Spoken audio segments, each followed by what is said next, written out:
Hello, good morning students. हमारा आज का टॉपिक है पी ब्लॉक। पी ब्लॉक क्या है? P block modern periodic table में मोस्ट राइट में है। मिंटू से ग्रुप नंबर 13 to 18 इस फैमिली में बिलोंग करेंगे। मतलब थोड़ी सी कॉम्प्लेक्स है फैमिली, पर फिर भी कोई डरने की ऐसी बात नहीं है। कॉम्प्लेक्स है क्योंकि मान लो मुझे एस ब्लॉक पढ़ाना हो या तुम्हें एस ब्लॉक पढ़ना हो। एस ब्लॉक में क्या है? सभी मेटल हैं, सॉफ्ट हैं, सबका एक जैसा नेचर है। डी ब्लॉक पढ़ना हो, सभी मेटल्स हैं, हार्ड हैं, लेकिन मेटल्स हैं, सबका नेचर एक जैसा है। पर इसको मैं कॉम्प्लेक्स क्यों बोल रहा हूँ? मैं इसको कॉम्प्लेक्स बोलने का कारण है क्योंकि इसमें मेटल्स भी हैं, नॉन मेटल्स भी हैं और मेटलॉइड्स भी हैं। मतलब वेरिएबल प्रॉपर्टीज हैं। जैसे अगर कोई सब्सटेंस एसिडिक है, उसकी प्रॉपर्टीज याद करनी बहुत इजी होती है क्योंकि वो एसिडिक है। अगर कोई सब्सटेंस बेसिक है, उसकी प्रॉपर्टी भी आसान होती है क्योंकि वो बेसिक है। लेकिन अगर कोई सब्सटेंस एम्फोटेरिक है, उस केस में हमें उसे समझना मुश्किल हो जाता है कि वो कब एसिड की तरह बिहेव करेगा, कब बेस की तरह बिहेव करेगा। ऐसा ही इस फैमिली में है कि यहाँ मेटल्स भी हैं, नॉन मेटल्स भी हैं और मेटलॉइड्स भी हैं। जैसे मैं आपको दिखाता हूं, ये पीरियोडिक टेबल है हमारा।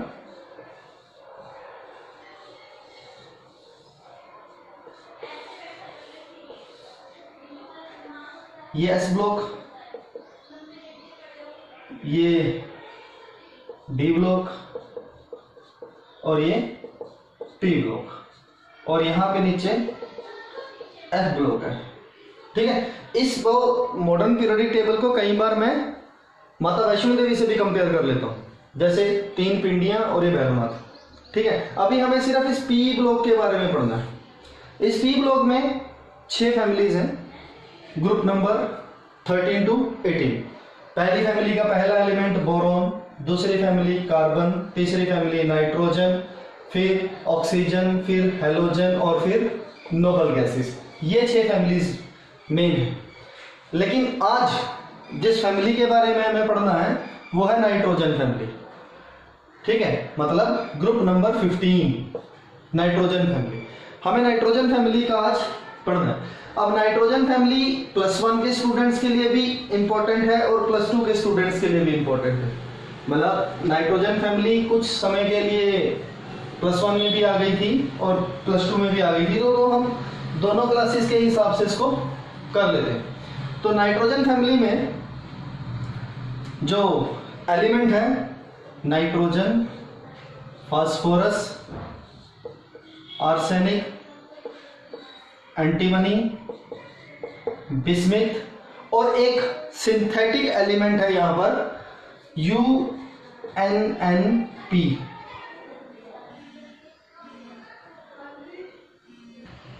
UNP। ठीक है ना। मतलब पहला मेंबर नाइट्रोजन, फिर फास्फोरस, फिर आर्सेनिक, फिर एंटीमनी, फिर बिस्मिथ, फिर UNP। अगर इसको कभी आसान तरीके से याद करना हो तो ऐसे याद करेंगे हम, नप्पो ए सरदार सरदार बीबी। ठीक है। ये तो चलो सिंपल सी बात हुई। ये UNP एक मैन मेड एलिमेंट है। इसका नाम हम IUPAC सिस्टम से करते हैं। जैसे मैंने आपको पहले लेक्चर में बताया था, मान लो इसका एटॉमिक नंबर जो है वो 115 है। 1 को हम अन बोलते हैं, अगले 1 को भी हम अन बोलते हैं और 5 को हम पेंट बोलते हैं, अनपेंटियम। इसका नाम क्या हो जाएगा? अनपेंटियम। ठीक है। चलो ये तो बात सिंपल सी थी। अभी इस चैप्टर को स्टार्ट करने से पहले मैं आपको एक बात और बता देता हूं। इस फैमिली को कंबाइनिंगली निक्टोजन बोलते हैं। क्या बोलते हैं? निक्टोजेंस। निक्टोजेंस इस फैमिली को क्यों बोलते हैं? देखिए, ये जो निक्टोजन लेटर है ये ग्रीक वर्ड है। ये कहां से डिराइव हुआ? इसका बेसिक मीनिंग क्या है? सफोकेशन, टू चोक। यानी कि नाइट्रोजन गैस या ये जो गैसेस हैं ये सफोकेशन फील कराती हैं, इसलिए इनका नाम निक्टोजन है। और इससे बने हुए जितने भी मटेरियल हैं उसे निक्टोजिनाइड बोलते हैं। चलो हम आगे चलते हैं। सबसे पहले चैप्टर को शुरू करने से पहले हमें इस ग्रुप की जनरल इलेक्ट्रॉनिक कॉन्फ़िगरेशन सीखनी है। जनरल इलेक्ट्रॉनिक कॉन्फ़िगरेशन है NH2 NP3 इस ग्रुप की। और बेसिकली इस पूरे p ब्लॉक की जनरल इलेक्ट्रॉनिक कॉन्फ़िगरेशन है ns2np126 और इसकी है ns2np3. It shows there are 5 electrons in its valence shell. मतलब एक छोटा सा अंदाजा हम यहां सर ये लेकर चलेंगे कि इसकी ऑक्सीडेशन स्टेट -3 से लेकर +5 तक वेरी करेगी. मतलब ये -3 क्यों? क्योंकि आउटरमोस्ट शेल में 5 इलेक्ट्रॉन है, 3 इलेक्ट्रॉन इसको चाहिए, तो यानी कि -3 से लेकर +5 तक इसकी ऑक्सीडेशन स्टेट जो है वो वेरी करेगी. चलो, जो डिफरेंट आयंस इसके बनेंगे या जो इसकी बॉन्ड फॉर्मेशन होगी वो हम चैप्टर में फर्दर डिस्कस करेंगे. फिलहाल मैं आपको सिर्फ नाइट्रोजन फैमिली इंट्रोड्यूस कराना चाहता हूँ. मतलब नाइट्रोजन जैसे मोस्ट अबंडेंट एलिमेंट है, आप सभी जानते हैं. हमारे एटमॉस्फेयर में 78% तक नाइट्रोजन है और N2 की फॉर्म में एग्जिस्ट करता है ना, डायटोमिक फॉर्म में एग्जिस्ट करता है नाइट्रोजन. ऐसा नहीं है, नाइट्रोजन कंबाइंड स्टेट में भी एग्जिस्ट करता है, जैसे सोडियम नाइट्राइड, पोटेशियम नाइट्रेट, ठीक है ना, कंबाइंड स्टेट में भी एग्जिस्ट करता है नाइट्रोजन. इसके अलावा जो सेकंड एलिमेंट है फास्फोरस, हम सब जानते हैं, ये 11th मोस्ट अबंडेंट एलिमेंट है. 11th most abundant element. अब अगर हमसे कोई पूछे तो फास्फोरस फास्फेट की फॉर्म में प्रेजेंट होता है रॉक्स में, मिनरल्स में. इवन हमारी बॉडी में जो फास्फेट्स हैं, कैल्शियम फास्फेट्स, वो टीथ्स में भी हैं, डीएनए में भी हैं, हमारे आरएनए में भी हैं. चलो, ये तो बायोलॉजिकल टर्म्स हैं, पर फिर भी मैं बता देता हूँ कि हमारे टीथ का या हमारी बोन्स का 85% जो बना हुआ है वो कैल्शियम फास्फेट से बना हुआ है. ठीक है, हमारे बोन मैरो में, हमारी बोन्स में, हमारे टीथ्स में फास्फोरस है. और बाकी एलिमेंट जैसे आर्सेनिक हो गया, ये AS2O3 की फॉर्म में एग्जिस्ट करता है, एंटीमनी भी इसी फॉर्म में एग्जिस्ट करता है. मतलब सभी एलिमेंट्स. मोस्ट अबंडेंट तो मैं नहीं बोल सकता, मोस्ट अबंडेंट तो सिर्फ नाइट्रोजन ही है, और फास्फोरस भी काफी मात्रा में प्रेजेंट है क्योंकि 11th मोस्ट अबंडेंट है, पर बाकी के एलिमेंट इतनी अबंडेंस में नहीं है और ज्यादातर कंबाइंड स्टेट में ही मिलते हैं. सिर्फ नाइट्रोजन ही एक ऐसा एलिमेंट है जो यहाँ पर फ्री स्टेट में एग्जिस्ट कर सकता है क्योंकि वो नोबल एलिमेंट है, लेस रिएक्टिव है, ट्रिपल बॉन्ड है, मतलब बहुत सारे फैक्टर्स हैं इसके लिए. चलो, हम थोड़ा सा चैप्टर को अब आगे लेकर चलते हैं. मतलब सबसे पहले हम सब जानते हैं कि चैप्टर को शुरू करना है तो उसकी फिजिकल प्रॉपर्टीज के बारे में हमें पढ़ना है. और फिजिकल प्रॉपर्टीज क्या होती है? फिजिकल एस्पेक्ट्स को बोलते हैं फिजिकल प्रॉपर्टी. जैसे वो दिखता कैसे है, वो उसका मेल्टिंग पॉइंट क्या है, उसका बॉइलिंग पॉइंट क्या है, उसकी डेंसिटी क्या है, मतलब आउटर सरफेस. तो नाइट्रोजन फैमिली में सबसे पहले चैप्टर को स्टार्ट करते हुए मैं फिजिकल प्रॉपर्टी से स्टार्ट करता हूं. तो सबसे पहले एटॉमिक रेडियाई. अगर मैं एटॉमिक रेडियाई की बात करूं तो एक जनरल सी बात हम सब जानते हैं कि atomic radius, as we move from left hand side to right hand side, atomic radius decreases. Atomic radius decrease करती है. क्यों डिक्रीज करती है? क्यों जी, न्यूक्लियर चार्ज इंक्रीज कर जाता है. जैसे नाइट्रोजन की एटॉमिक रेडियस 70 पिकोमीटर है और कार्बन की एटॉमिक रेडियस 77 पिकोमीटर है. सिंपल सी बात है, मतलब नाइट्रोजन की एटॉमिक रेडियस कार्बन से कम है. लेकिन अब मैं एटॉमिक रेडियस को पहले डिफाइन करूंगा. एटॉमिक रेडियस है क्या? एटॉमिक रेडियस होता है, it is the distance from the nucleus, it is the distance from the nucleus to outermost subshell. outermost subshell. एक चीज और जरूरी है, वो है कैरिंग इलेक्ट्रॉन्स. इलेक्ट्रॉन भी होने चाहिए. मतलब नाइट्रोजन है, इसका न्यूक्लियस है और इसके चारों ओर ऐसे शेल्स हैं. मान लो यहां तक इलेक्ट्रॉन प्रेजेंट है तो यहां तक का डिस्टेंस क्या है? एटॉमिक रेडियस है. और in general atomic radius increases down the group. ऐसा भी हम जानते हैं कि जब हम डाउन द ग्रुप आएंगे एटॉमिक रेडियस जो है वो इंक्रीज करेगी. कैसे इंक्रीज करेगी मैं आपको बता देता हूं. देखो, एटॉमिक रेडियस है क्या? वो डिस्टेंस है न्यूक्लियस से आउटरमोस्ट सबशेल तक का. अब अगर आउटरमोस्ट शेल ही चेंज होती रहेंगी तो एटॉमिक रेडियस तो ऑब्वियस है चेंज होगी. जैसे मान लो नाइट्रोजन की बात करें, नाइट्रोजन में हम सोच लेते हैं कि एक शेल है, ठीक है। इसके बाद फास्फोरस है, इसमें 2 है।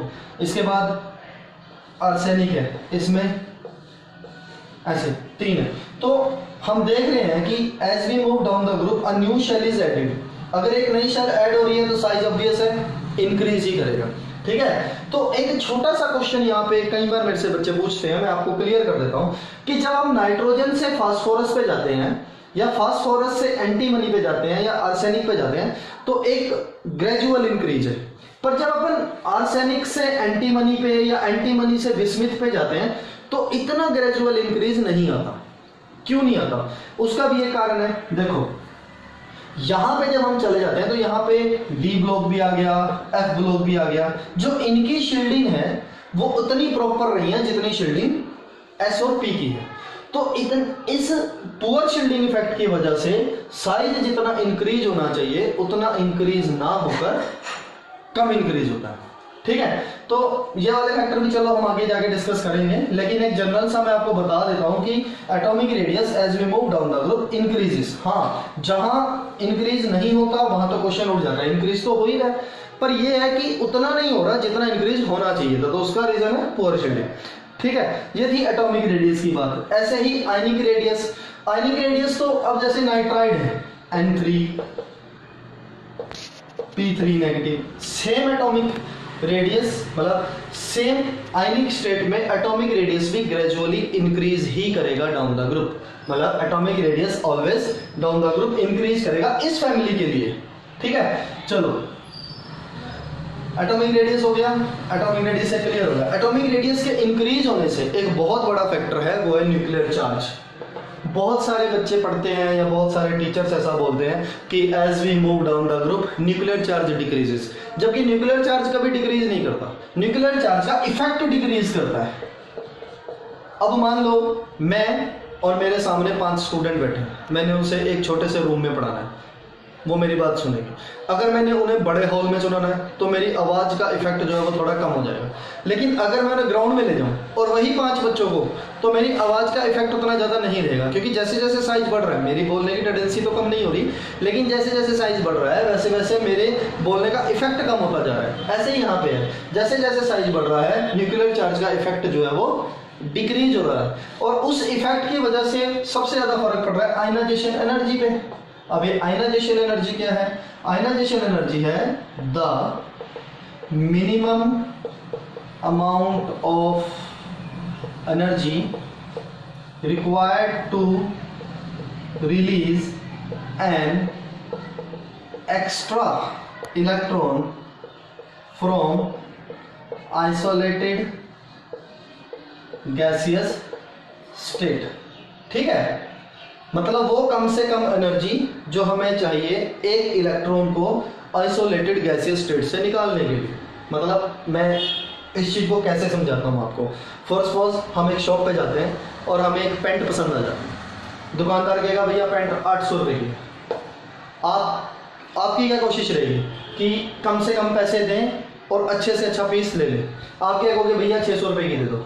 यानी कि जो कम से कम एनर्जी एक इलेक्ट्रॉन को निकालने के लिए चाहिए, मतलब the minimum amount of energy required to release an extra electron from isolated gaseous state, यानी कि आइसोलेटेड गैसियस स्टेट, यानी कि the minimum amount of energy required to release an extra electron from isolated gaseous state. और इस चीज को आप ऐसे भी याद कर सकते हो, the minimum amount of money is required to release a paint from the shop, यानी कि कम से कम पैसे लगाकर या कम से कम एनर्जी देकर हमें वो इलेक्ट्रॉन वहां से बाहर निकालना है। अब ionization energy is directly proportional to nuclear charge. अगर न्यूक्लियर चार्ज ज्यादा तो आयनाइजेशन एनर्जी भी ज्यादा।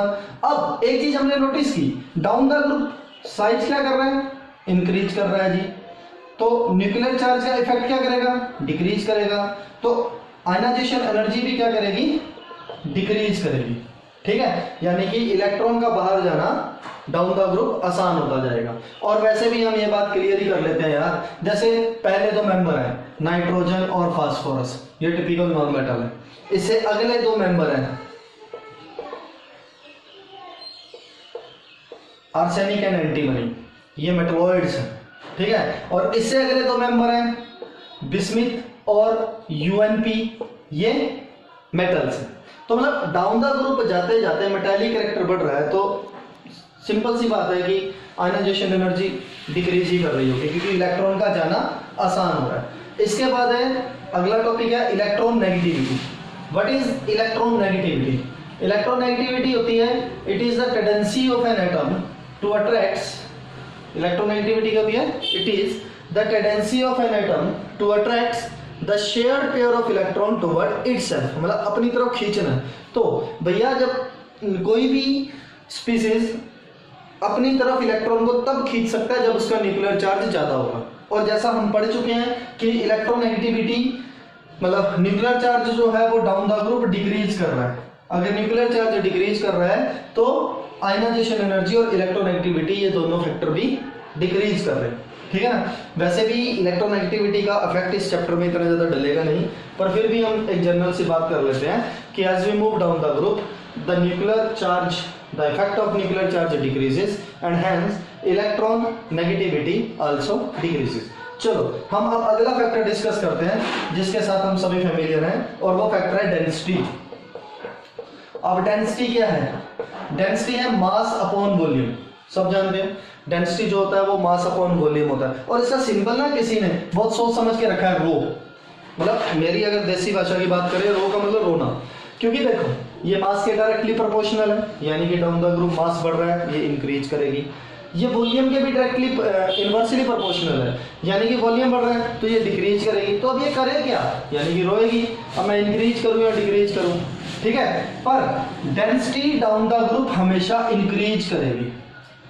अब इसका क्या रीजन है? देखो मास बढ़ रहा है, डेंसिटी बढ़ रही है, बात अच्छी लगती है, लेकिन वॉल्यूम भी तो बढ़ रहा है ना सर। अगर वॉल्यूम बढ़ रहा है फिर डेंसिटी बढ़ कैसे सकती है? तो इसका सिंपल सा आंसर ये है कि मास जो है वो ऑलमोस्ट डबल हो जाता है, पर वॉल्यूम ऑलमोस्ट डबल नहीं होता। कि मतलब अगर हम एक रेशियो लेना मास की और वॉल्यूम की, तो कंपैरिजन टू वॉल्यूम मास ज्यादा बढ़ता है। अगर मास ज्यादा बढ़ेगा तो डेंसिटी जो है वो डाउन द ग्रुप इंक्रीज करेगी। इसके बाद melting point and boiling point. अगर मेल्टिंग पॉइंट और बॉइलिंग पॉइंट की बात करें इस ग्रुप की, मेल्टिंग पॉइंट हम सब जानते हैं क्या होता है जी, minimum temperature at which any substance get melt. Boiling point क्या होता है जी, minimum temperature at which any substance get boiled, ठीक है। तो मेल्टिंग पॉइंट की अगर हम बात करते हैं, मेल्टिंग पॉइंट फर्स्टली इंक्रीज करता है और फिर डिक्रीज कर जाता है, और बॉइलिंग पॉइंट रेगुलर इंक्रीज करता है। ये क्या बात हुई सर? अगर किसी चीज का मेल्टिंग पॉइंट बढ़ रहा है तो बॉइलिंग पॉइंट भी बढ़ना चाहिए, अगर किसी चीज का मेल्टिंग पॉइंट घट रहा है तो बॉइलिंग पॉइंट भी घटना चाहिए, है ना। सिंपल सा लॉजिक है ना। देखो जैसे नाइट्रोजन का मेल्टिंग पॉइंट फास्फोरस से कम है, फास्फोरस का मेल्टिंग पॉइंट आर्सेनिक से कम है, लेकिन बिस्मिथ का मेल्टिंग पॉइंट भी आर्सेनिक से कम है। यानी कि पहले मेल्टिंग पॉइंट इंक्रीज कर रहा है और फिर डिक्रीज करने लग गया। इसका क्या कारण है? इसका सिंपल सा लॉजिक यही है कि भैया अब down the group metallic character बढ़ता है। मोस्टली सभी ये सोच लेते हैं मेटल्स का मेल्टिंग बॉइलिंग पॉइंट तो नॉन मेटल से ज्यादा ही होता है, लेकिन यहाँ क्या दिक्कत आ रही है कि मेटल्स के पास मेटालिक बॉन्डिंग के लिए एस ऑर्बिटल के इलेक्ट्रॉन नहीं मिल रहे हैं। उसके पास यहां तक देखो 5 इलेक्ट्रॉन है, ठीक है, और यहाँ पे 3 इलेक्ट्रॉन की अवेलेबिलिटी रह जाती है। वो क्यों? इनर्ट पेयर इफेक्ट की वजह से। इनर्ट पेयर इफेक्ट हम सब जानते हैं कि the reluctance of s orbital to take part in chemical combination. देखो ये है ना कॉन्फ़िगरेशन s2p3, s2p3 कॉन्फ़िगरेशन है, यानी कि ये वाले तो अवेलेबल रहे ही नहीं, ये रह गए तो नंबर ऑफ इलेक्ट्रॉन कम हो गए मेटालिक बॉन्डिंग के लिए, तो मेल्टिंग पॉइंट कम हो गए। लेकिन बॉइलिंग पॉइंट वैन डर वाल फोर्सेस ऑफ अट्रैक्शन पे डिपेंड करता है। Boiling point down the group size बढ़ रहा है, वैन डर वाल फोर्सेस ऑफ अट्रैक्शन बढ़ रहे हैं, so that boiling point regularly increase कर रहा है, ठीक है। तो फिजिकल प्रॉपर्टी में इससे अगला एस्पेक्ट होता है कैटिनेशन। कैटिनेशन क्या होती है जी? कैटिनेशन होती है सेल्फ लिंकिंग एबिलिटी। कैटिनेशन होती है सेल्फ लिंकिंग एबिलिटी। तो नाइट्रोजन में कैटिनेशन वैल्यू तो है ही नहीं। क्यों? नाइट्रोजन N2 फॉर्म में एग्जिस्ट करता है, क्योंकि नाइट्रोजन का साइज स्मॉल है, ट्रिपल बॉन्ड बना हुआ है, ओवरलैपिंग अच्छी है। लेकिन जब फास्फोरस है, आर्सेनिक है, ये P4 और AS4 की फॉर्म में एग्जिस्ट कर लेते हैं। मतलब है तो कमी है कैटिनेशन वैल्यू, बट फिर भी एज कम्पेयर टू नाइट्रोजन ज्यादा है, P4 और AS4। ठीक है, क्यों? क्योंकि सिंगल बॉन्ड है, उसमें ऊपर पी पाई बैक बॉन्डिंग हो जाती है। नाइट्रोजन और फास्फोरस और आर्सेनिक और बिस्मिथ वैल्यू वही नहीं। ठीक है, तो बिस्मिथ में तो कैटिनेशन वैल्यू होती ही नहीं है, लेकिन फास्फोरस और आर्सेनिक में सिंगल बॉन्ड है तो P4 और AS4 की फॉर्म में एग्जिस्ट कर जाते हैं।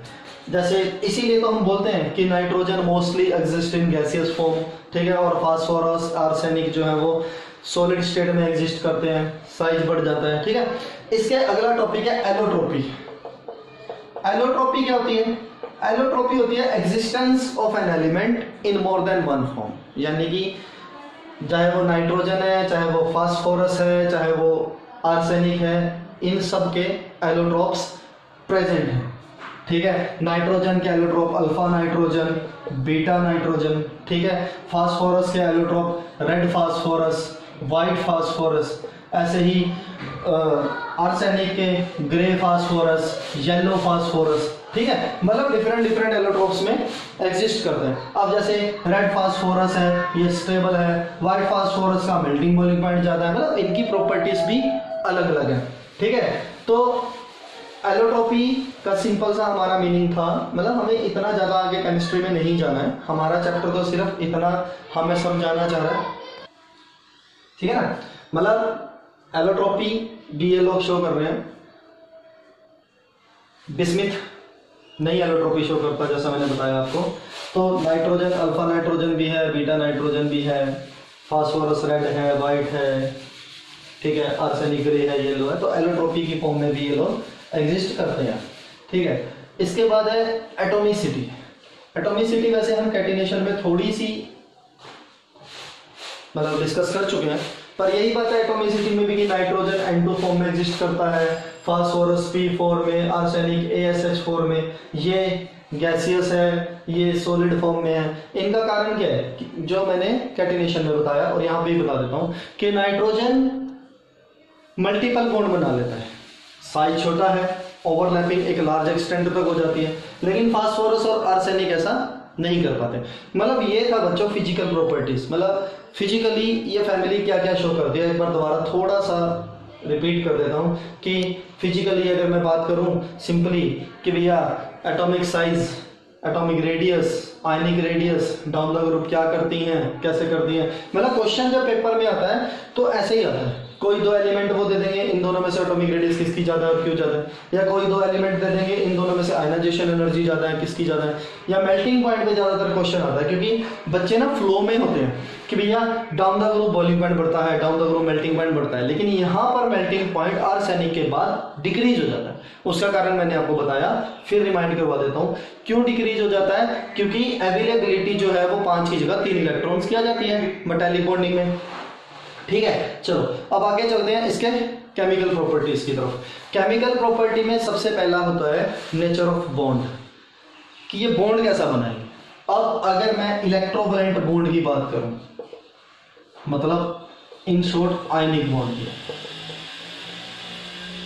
अब आयनिक बॉन्ड बनाने के लिए इसको कितने इलेक्ट्रॉन चाहिए? 3, अपना ऑक्टेट कंप्लीट करने के लिए। मतलब इसकी इलेक्ट्रॉनिक कॉन्फ़िगरेशन है NS2Np3, स्टेबिलिटी कहां आ रही है? NS2Np6 में, यानी कि 3 इलेक्ट्रॉन इसने एक्सेप्ट करने हैं। 3 इलेक्ट्रॉन अगर इसने एक्सेप्ट करने हैं तो मतलब 3 इलेक्ट्रॉन लेने हैं इसको बहुत आसानी से, पर 3 इलेक्ट्रॉन लेने के लिए इलेक्ट्रॉन नेगेटिविटी बहुत ज्यादा चाहिए। मतलब एनर्जी कंसिडरेशन की वजह से नाइट्रोजन तो चलो मैं मानता हूं कि नाइट्रोजन N3 नेगेटिव में इजीली आ जाता है, क्योंकि मोस्ट इलेक्ट्रोनेगेटिव एलिमेंट है इस फैमिली का, साइज भी छोटा है, बट फर्दर बाकी जो मेंबर हैं उनके लिए ये वाली अचीवमेंट बहुत मुश्किल है। तो मतलब आयनिक स्टेट में इसका एग्जिस्ट करना तो थोड़ा सा मुश्किल हो गया। अभी इसके बाद अगर इसके आउटरमोस्ट शेल में मैं 5 इलेक्ट्रॉन बताऊं तो 5 के 5 इलेक्ट्रॉन देने भी पॉसिबल नहीं है इतनी जल्दी। उसके लिए भी एक स्ट्रॉन्ग एलिमेंट चाहिए, एक स्ट्रॉन्ग इलेक्ट्रोनेगेटिव एलिमेंट चाहिए जो 5 इलेक्ट्रॉन खींच सके। ठीक है, यानी कि आयनिक कंपाउंड बनाएंगे पर थोड़े कम। अब इसके बाद है कोवलेंट कंपाउंड। कोवलेंट कंपाउंड तो शेयरिंग से बनना है और बहुत आसान है, वो 3 इलेक्ट्रॉन किसी के भी साथ शेयर करके ये कोवलेंट कंपाउंड बनाकर अपना ऑक्टेट कंप्लीट कर लेंगे। जैसे NH3 की मैं बात करूं या PCl3 की बात करूं, पर जो नाइट्रोजन है उसके पास अवेलेबिलिटी ऑफ डी ऑर्बिटल नहीं है। अगर उसके पास डी ऑर्बिटल अवेलेबल नहीं है ना, तो वो अपने ऑक्टेट को एक्सटेंड नहीं कर सकता। पर इसके अगले मेंबर जो है फास्फोरस, आर्सेनिक, इनके पास डी ऑर्बिटल है, ये अपने ऑक्टेट को एक्सटेंड कर सकते हैं, ये अपने 2 इलेक्ट्रॉन डी को भी दे सकते हैं, यानी कि ये +5 तक जा सकते हैं। ठीक है, इसके बाद सिंपल सी बात है, अगर मैं मैक्सिमम कोवलेंसी की बात करूं नाइट्रोजन की, तो नाइट्रोजन की मैक्सिमम कोवलेंसी है 4। उसका सबसे अच्छा एग्जांपल है NH4 पॉजिटिव, यानी कि नाइट्रोजन +4 की कोवलेंसी तो बना सकता है, पर ऑक्सीडेशन स्टेट +3 या +4 से ज्यादा एग्जिस्ट नहीं करेगा। ठीक है, तो ये थी इसके type of nature of bonds. मतलब नेचर ऑफ बॉन्ड में हमें सिर्फ इतना सा क्लियर हुआ कि आयनिक बॉन्ड बनाने थोड़े से मुश्किल हैं, क्योंकि अगर 3 इलेक्ट्रॉन एक्सेप्ट करने की बात करें तो इतनी ज्यादा इलेक्ट्रोनेगेटिविटी एक्सेप्ट नाइट्रोजन सबके पास है नहीं, और इलेक्ट्रॉन पॉजिटिव की बात करें तो 5 के 5 इलेक्ट्रॉन रिलीज करने मुश्किल हैं। ठीक है ना, कोवलेंट बॉन्ड में हमें ये क्लियर हुआ कि भैया कोवलेंट बॉन्ड तो शेयरिंग से ये स्पीसीज बना सकते हैं। चलो आगे है, अगला टॉपिक है ऑक्सीडेशन स्टेट। ऑक्सीडेशन स्टेट क्या होता है? ऑक्सीडेशन स्टेट होता है नंबर ऑफ इलेक्ट्रॉन्स गेन और lose by any species. Number of electron gain और लूज बाय एनी स्पीसीज, तो जहां नंबर ऑफ इलेक्ट्रॉन गेन और लूज बाय एनी स्पीसीज। अब ये सबसे इंपॉर्टेंट है, बोर्ड के पेपर में ज्यादातर क्वेश्चन जो मैंने नाइट्रोजन फैमिली से देखे हैं वो इस टॉपिक से देखे हैं, ऑक्सीडेशन स्टेट से। अब देखो, सबसे पहला क्वेश्चन, पहले ये बात तो क्लियर होगी ना आपको कि ऑक्सीडेशन स्टेट क्या होगी भैया, जितने इलेक्ट्रॉन वो लूज करेगा या जितने इलेक्ट्रॉन वो गेन करेगा। अगर तो उसने इलेक्ट्रॉन लूज किए तो ऑक्सीडेशन स्टेट पॉजिटिव की तरफ जाएगी, और अगर उसने इलेक्ट्रॉन गेन किए तो ऑक्सीडेशन स्टेट नेगेटिव की तरफ जाएगी, है ना। तो सबसे मेन क्वेश्चन पहला क्या होता है कि NCl5 इज नॉट पॉसिबल। इसका आंसर हम बहुत सिंपली लिख देते हैं कि NCl5 में नाइट्रोजन की ऑक्सीडेशन स्टेट +5 होगी, जो पॉसिबल ही नहीं है क्योंकि इसके पास डी ऑर्बिटल नहीं है। तो इसका आंसर सिंपली क्या हो गया, non availability of D orbital. लेकिन ये यहां तक का क्वेश्चन बहुत आसान है। इसके बाद क्वेश्चन की टाइप देखो कैसे चेंज होती है कि NCl5 is not possible while N2O5 is possible. अब यहां पे थोड़ा सा उलझन है, मतलब NCl5 में भी +5 ऑक्सीडेशन स्टेट, N2O5 में भी +5 ऑक्सीडेशन स्टेट। मैं क्या बोल रहा हूं कि NCl5 पॉसिबल नहीं होता, इसका आंसर तो हम सरेआम ही दे देंगे कि भैया नाइट्रोजन के पास डी ऑर्बिटल नहीं है। पर N2O5 क्यों पॉसिबल हो जाता है, जबकि अब इसके पास डी ऑर्बिटल कहां से आ गया? तो इसका आंसर इसकी स्ट्रक्चर देगी। N2O5 का आंसर इसकी स्ट्रक्चर देगी। इसकी स्ट्रक्चर क्या है N2O5 की? NON डबल बॉन्ड O, ऐसे।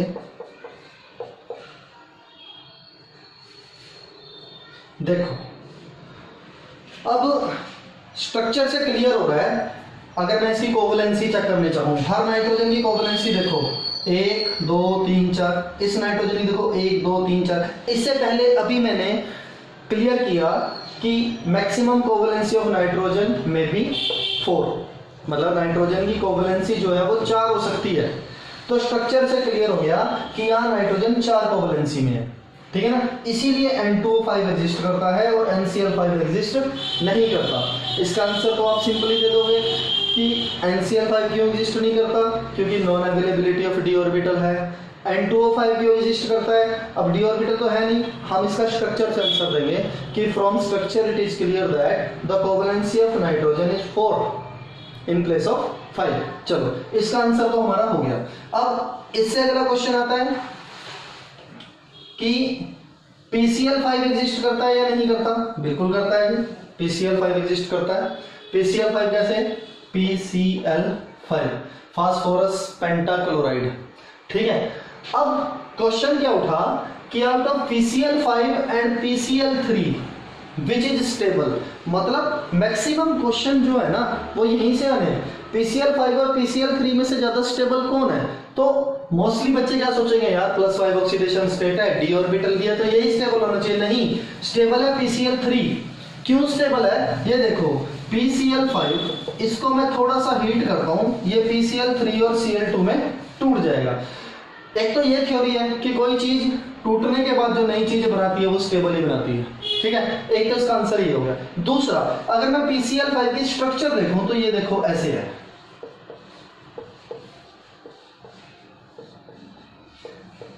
मतलब 3 बॉन्ड तो एक्सियल हैं और 2 बॉन्ड इक्विटोरियल हैं।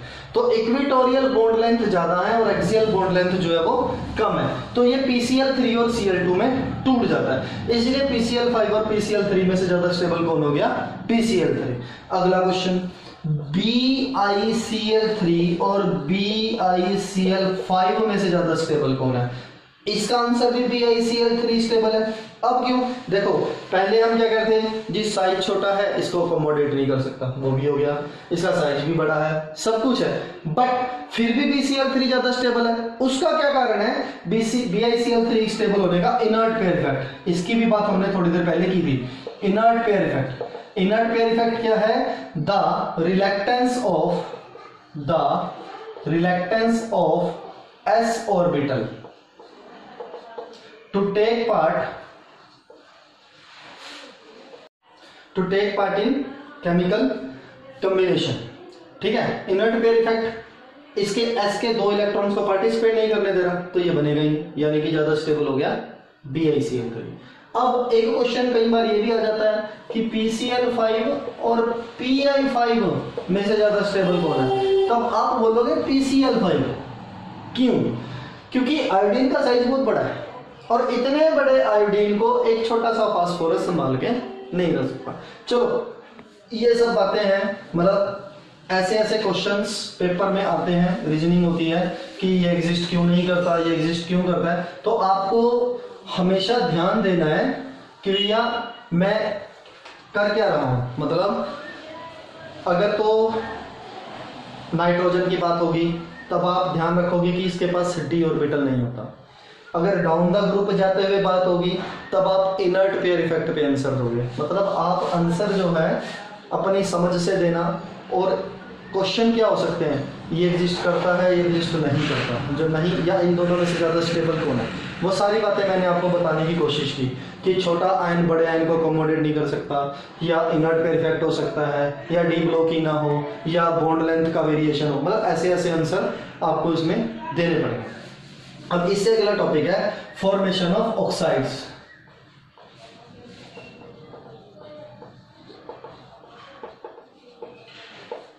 फॉर्मेशन ऑफ ऑक्साइड्स मतलब नाइट्रोजन का या इसके फैमिली के मेंबर्स का ऑक्सीजन के साथ डायरेक्टली बॉन्ड बनाना। नाइट्रोजन डिफरेंट फॉर्म में एग्जिस्ट करता है, जैसे N2O, NO2, N2O3, N2O5, N2O4, यानी कि नाइट्रोजन +1 से लेकर +5 तक ऑक्सीडेशन स्टेट में नाइट्रोजन के साथ ऑक्सीजन के साथ ऑक्साइड बनाता है। अब क्वेश्चन क्या उठता है, क्वेश्चन उठता है इसकी एसिडिटी पे, क्योंकि ऑक्साइड्स हैं एसिडिक नेचर के तो होंगे ही होंगे। तो मैं आपको 2-3 बातें क्लियर कर देता हूं। पहला, अगर तो इस फैमिली का मेंबर सेम है तो नंबर ऑफ ऑक्सीजन एटम देखने, जहां नंबर ऑफ ऑक्सीजन एटम ज्यादा होंगे वहां ऑक्सीडेशन स्टेट प्लस में ज्यादा होगी, और जहां प्लस में ऑक्सीडेशन स्टेट ज्यादा होगी वहां एसिडिक करैक्टर इंक्रीज हो जाएगा। यानी कि यहाँ पे oxygen plus nitrogen +1 oxidation state में ठीक है, यहाँ पे +4 में है, यहाँ पे +3 में है। तो ऐसे ऐसे जैसे N2O है, इससे ज्यादा स्ट्रॉन्ग एसिड NO2 होगा, उससे भी ज्यादा स्ट्रॉन्ग एसिड N2O5 होगा। यानी कि नाइट्रोजन तो सेम है सब में, लेकिन नंबर ऑफ ऑक्सीजन आइटम ज्यादा है। नंबर ऑफ ऑक्सीजन आइटम किस चीज पे फर्क डाल रहे हैं? इसकी इलेक्ट्रोनेगेटिविटी। मतलब हम तो ये सारी बातें जानते हैं ना कि अगर इलेक्ट्रोनेगेटिव एलिमेंट साथ में स्ट्रॉन्ग इलेक्ट्रोनेगेटिव एलिमेंट जुड़ा होगा तो एसिडिटी हमेशा इंक्रीज ही होगी। ठीक है, अगर नाइट्रोजन सेम ना हो, जैसे N2O5 और P2O5 और AS2O5 की बात करें, अब ऑक्सीजन सेम है, तो acidity down the group decrease कर जाएगी। क्यों? क्योंकि electronegativity of nitrogen family element, nitrogen, phosphorus, arsenic, ये डिक्रीज कर रही है। ठीक है ना, मतलब नाइट्रोजन से कम इलेक्ट्रोनेगेटिविटी फास्फोरस की, उससे कम आर्सेनिक की, तो acidic character down the group ऐसे डिक्रीज कर जाएगा। और अगर सेम एलिमेंट है तो उसके ऑक्सीजन के ऊपर डिपेंड करेगी बात। तो ये था ऑक्साइड्स के बारे में। इसके बाद है फॉर्मेशन ऑफ हाइड्राइड्स। ठीक है, मुझे मालूम है कि आप मेरे इनबॉक्स में इसके ऑक्साइड से रिलेटेड या कैसे भी क्वेश्चंस भेज सकते हो, मैं उनको क्लियर कर दूंगा। तो अभी मैं इस चैप्टर को नॉर्मली बता देता हूं, इससे नेक्स्ट वीडियो में मैं आपको इसके सारे क्वेश्चन के साथ मिलूंगा। ठीक है, अब देखो formation of hydrides. Formation of hydride की अगर बात करें, जब हाइड्रोजन नाइट्रोजन फैमिली के मेंबर के साथ डायरेक्ट बॉन्ड बनाता है, तो जैसे NH3, PH3, ASH3, SBH3 और BiH3, यानी कि सभी मेंबर इस फैमिली के नाइट्रोजन फैमिली के हाइड्रोजन के साथ बॉन्ड बना के हाइड्राइड्स बनाते हैं। तो पहला प्रश्न ये उठता है कि इनका नेचर क्या है? तो इनका नेचर तो भैया बेसिक है। बेसिकली हाइड्रोजन को देख के लगता नहीं है कि बेसिक है, पर ल्यूइस का कॉन्सेप्ट है कि जो इलेक्ट्रॉन डोनेट कर सकता है वो बेस होता है। तो नाइट्रोजन, फास्फोरस, आर्सेनिक, इन सब के पास एक इलेक्ट्रॉन पेयर पड़ा है। तो अगर बेसिक है इनका नेचर, तो सबसे स्ट्रॉन्ग बेस जो है वो नाइट्रोजन है, अमोनिया है। अमोनिया इस फैमिली में सबसे स्ट्रॉन्ग बेसिक कैरेक्टर रखता है। क्यों रखता है सर? अभी तो आप कह रहे थे down the group ionization energy कम होती है, इलेक्ट्रॉन का जाना आसान होता है, तो फिर बिस्मिथ को सबसे स्ट्रॉन्ग होना चाहिए, पर आप नाइट्रोजन को बता रहे हो। क्यों बता रहा हूं? देखो, the size of nitrogen is too small. सोचो इस बात को, नाइट्रोजन का साइज जो बहुत छोटा है। नाइट्रोजन का साइज छोटा होने की वजह से इंटर इलेक्ट्रॉनिक रिपल्शन हो गई। इंटर इलेक्ट्रॉनिक रिपल्शन, इस इंटर इलेक्ट्रॉनिक रिपल्शन की वजह से ये इलेक्ट्रॉन यहां से बाहर चले जाएंगे। जब इलेक्ट्रॉन यहां से बाहर चले जाएंगे तो बेसिक कैरेक्टर हो गया। ठीक है ना, तो अमोनिया सबसे स्ट्रॉन्ग बेस हो गया। अगर इसी फैमिली की मेल्टिंग पॉइंट और बॉइलिंग पॉइंट की बात की जाए तो इसका भी आंसर है। देखो भैया, मेल्टिंग बॉइलिंग पॉइंट तो इसी का ज्यादा होगा। क्यों ज्यादा होगा? क्योंकि यहाँ पे एक नई चीज प्रेजेंट है, वो है हाइड्रोजन बॉन्ड, है ना। सिर्फ यही मेंबर है एक ऐसा जो हाइड्रोजन के साथ हाइड्रोजन बॉन्ड बना रहा है, बाकी कहीं पे भी हाइड्रोजन बॉन्ड जो है वो नहीं बन रहा है। तो मेल्टिंग बॉइलिंग पॉइंट अमोनिया का ज्यादा होने का कारण हाइड्रोजन बॉन्ड है। बेसिक कैरेक्टर अमोनिया का ज्यादा होने का कारण नाइट्रोजन का साइज छोटा है, इंटर इलेक्ट्रॉनिक रिपल्शन की वजह से है। ठीक है, और अगर इसकी स्ट्रक्चर की बात करें तो वो भी हमने केमिकल बॉन्डिंग में +1 में क्लियर करा था, स्ट्रक्चर में वेस्पर थ्योरी के साथ, कि नाइट्रोजन के पास एक लोन पेयर है। हाइब्रिडाइजेशन भले ही sp3 है, लेकिन बॉन्ड एंगल 107 डिग्री का हो गया इन प्लेस ऑफ 109 डिग्री और 28 मिनट के। उसका क्या कारण है? इसका कारण है कि bond pair lone pair repulsion is greater than bond pair repulsion. मतलब बॉन्ड पेयर रिपल्शन से ज्यादा लोन पेयर बॉन्ड पेयर की रिपल्शन होती है। तो इधर को धक्का लगेगा, इस वजह से धक्का लगेगा ना, धक्का लगने की वजह से इसका बॉन्ड एंगल थोड़ा सा कम हो जाएगा। यानी कि अगर इसके हाइड्राइड्स पे क्वेश्चन आ सकता है तो क्वेश्चन कहां आ सकता है? इसके बेसिक कैरेक्टर पे, इसके मेल्टिंग बॉइलिंग पॉइंट पे। ठीक है, या फिर क्वेश्चन एक और आ सकता है, वो इसके बॉन्ड एंगल पे है। तो बॉन्ड एंगल आप बच्चों हमेशा याद रखोगे कि डाउन द ग्रुप डिक्रीज करेंगे, बॉन्ड एंगल डिक्रीज क्यों करेंगे? क्योंकि इलेक्ट्रोनेगेटिविटी कम हो जाएगी, इलेक्ट्रोनेगेटिविटी कम, रिपल्शन कम, रिपल्शन कम तो बॉन्ड एंगल कम। कई बार मैंने एक चीज और बता देता हूं, कई बार मैंने पेपर में ये क्वेश्चन भी देखा। देखो जो मैं वीडियो बना रहा हूं वो मैं सीबीएसई के बच्चों के हिसाब से बना रहा हूं कि सीबीएसई में पेपर कैसा आता है, ठीक है ना। एक्चुअली हमारा फिलहाल इस लॉकडाउन की वजह से टारगेट जो थोड़ा सा है वो जेई और AIEEE से नहीं, हमारा टारगेट अब फिलहाल क्लासेस से हो गया। हम बच्चों को सीबीएसई के लिए तैयार कर रहे हैं, ठीक है। तो एक क्वेश्चन इसमें ऐसा दिया जाता है कि out of NH3 and NH4 positive which is having large bond angle. तो सिंपल सी बात है NH4 पॉजिटिव का, क्यों?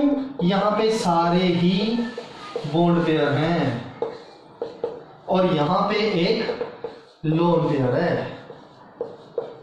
तो यहां पे सारे बॉन्ड हैं और यहां लोन पेयर है, तो बॉन्ड एंगल अपने आप ज्यादा हो जाएगा। तो NH4 पॉजिटिव का बॉन्ड एंगल NH3 से ज्यादा होगा, ठीक है।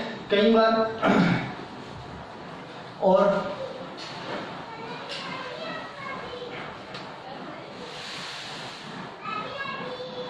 इससे आगे ऑक्साइड की बात हो गई, हाइड्राइड की बात हो गई, और एक चीज और कर लेते हैं आज इसी लेक्चर में, वो है हैलाइड्स। हैलाइड्स का क्या मतलब है? जब ये फैमिली के मेंबर हैलोजन के साथ डायरेक्ट बॉन्ड बनाते हैं, जैसे NCl3, NF3, ठीक है, और PCl3 और PCl5। देखो इनके ऊपर जो क्वेश्चंस हैं वो हम इसके वहीं पे डिस्कस कर चुके हैं जहां पर हमने इसकी ऑक्सीडेशन स्टेट की बात की। यहाँ पे एक छोटी सी बात और बता देता हूं कि NF3 कि ये एक ऐसा कंपाउंड है इस फैमिली में जो अपना ऑक्टेट एक्सटेंड नहीं कर सकता। क्यों? ना तो नाइट्रोजन के पास d ऑर्बिटल है, ना फास्फोरस के पास d ऑर्बिटल है, ठीक है। बाकी सभी मेंबर जो है अपना ऑक्टेट एक्सटेंड कर लेंगे, बिकॉज फास्फोरस के पास भी d ऑर्बिटल और क्लोरीन के पास भी d ऑर्बिटल है, ठीक है। मतलब ये सभी डिस्प्रपोर्शनेशन रिएक्शन शो करेंगे, सभी मेंबर हैं, ठीक है। वो मैं आपको नेक्स्ट चैप्टर में मतलब नेक्स्ट लेक्चर में अपने में क्लियर कर दूंगा, ठीक है बच्चों। मतलब आज हमने कोई ज्यादा नहीं किया, हमने इसके फिजिकल एस्पेक्ट्स और केमिकल एस्पेक्ट्स की बात की। हम इस फैमिली को अगले लेक्चर में दोबारा डिस्कस फिर करेंगे, क्योंकि मुझे लगता है कि बहुत सारे क्वेश्चंस ऐसे हैं जो आपकी तरफ से मुझे आने वाले हैं, क्योंकि बहुत सारे क्वेश्चंस आपकी तरफ से उठेंगे। तो उन क्वेश्चंस को आप मुझे इनबॉक्स करना और मैं फिर इस लेक्चर में उन सभी क्वेश्चंस को डिस्कस कर लूंगा, क्योंकि रीजनिंग है बहुत ज़्यादा है, मुझे मालूम है कि इतना जल्दी क्लियर करना मुश्किल है। तो जो भी क्वेश्चन आप लोगों के हों, जैसे भी क्वेश्चन हो, आप लोग मुझे इनबॉक्स करो, मैं उन सब का रिप्लाई नेक्स्ट वीडियो में करूंगा। Thank you.